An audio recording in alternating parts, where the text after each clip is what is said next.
Assalamualaikum warahmatullahi wabarakatuh. Di sini saya akan mempresentasikan tentang teori sistem dan berpikir sistematik, memahami keterkaitan untuk solusi yang lebih baik. Disusun untuk memenuhi tugas mata kuliah, wawasan, dan aplikasi teknologi. Saya Rifki Pratama Octavian dengan NPM 988240522211014. Masalah yang sering terjadi. Pernahkah Anda memperbaiki satu masalah namun justru menimbulkan masalah baru? Ya, memotong anggaran pelatihan demi efisiensi, tapi kualitas layanan anjlok, melebarkan jalan untuk atasi macet, tapi jalan justru semakin penuh kendaraan. Ini terjadi karena kita sering gagal melihat sistem secara keseluruhan. Apa itu sistem? Kesatuan dari komponen-komponen yang saling terhubung dan berinteraksi untuk mencapai tujuan bersama. Kinerjanya ditentukan oleh kualitas interaksi, bukan hanya kinerja berbagian.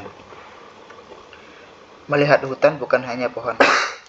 Berpikir sistematik adalah sebuah kerangka kerja dan cara pandang untuk melihat dunia sebagai rangkaian sistem yang kompleks dan saling terhubung. Ini adalah seni dan ilmu untuk memahami hubungan, pola perubahan, dan struktur yang mendasari sebuah peristiwa atau masalah. Tujuannya adalah beralih dari sekedar bereaksi terhadap gejala, mampu memahami dan mempengaruhi sistem itu sendiri secara efektif.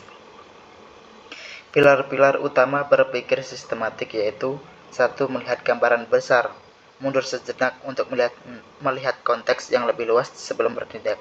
Yang kedua, memahami keterkaitan, mengenali bahwa semua hal saling terhubung dan perubahan di satu area akan mempengaruhi area lain. Yang ketiga, berpikir sirkular, memahami adanya feedback loops atau umpan balik di mana A memengaruhi B dan B kemudian kembali memengaruhi A. Yang keempat, ada mencari akar masalah, fokus pada penyebab struktural yang mendasari masalah, bukan hanya pada gejalanya. Yang kelima, menghargai beragam perspektif, memahami bahwa setiap orang dalam sistem memiliki pandangan yang unik dan berharga.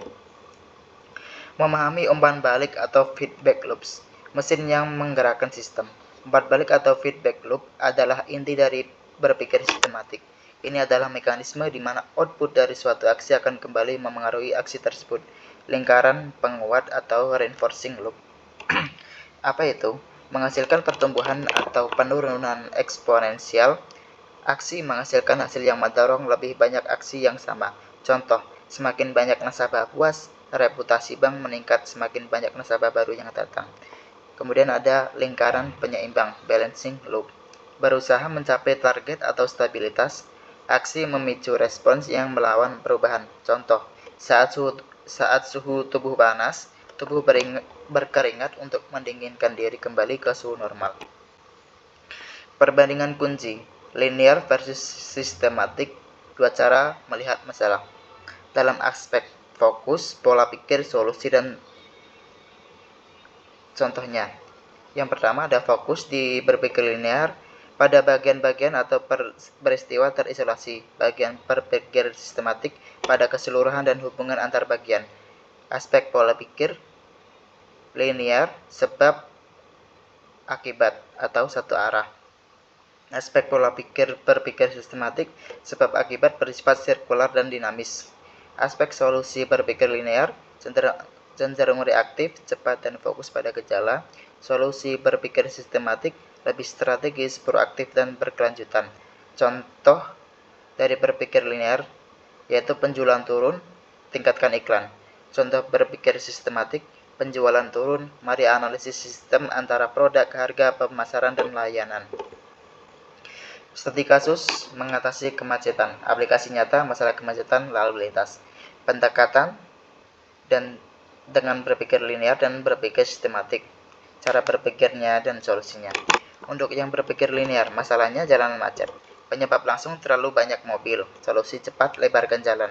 Hasil jalanan yang lebih lebar justru menarik lebih banyak mobil atau reinforcing loop dan kemacetan kembali terjadi. Yang berpikir sistematik yaitu masalah kemacetan adalah gejala dari sistem transportasi yang tidak seimbang. Analisis sistem, apa saja yang terhubung, volume kendaraan, transportasi publik, tata kota, jam kerja, kebijakan parkir.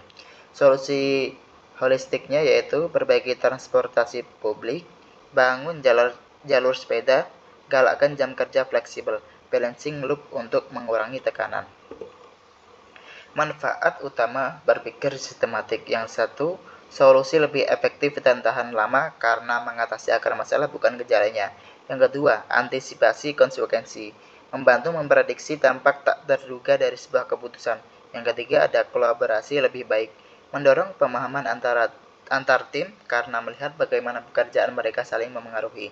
Yang keempat, inovasi tepat sasaran, menemukan titik ungkit atau leverage point di mana perubahan kecil bisa memberi dampak yang besar. Yang kelima, pemahaman masalah lebih mendalam, melihat situasi kompleks dengan lebih jernih.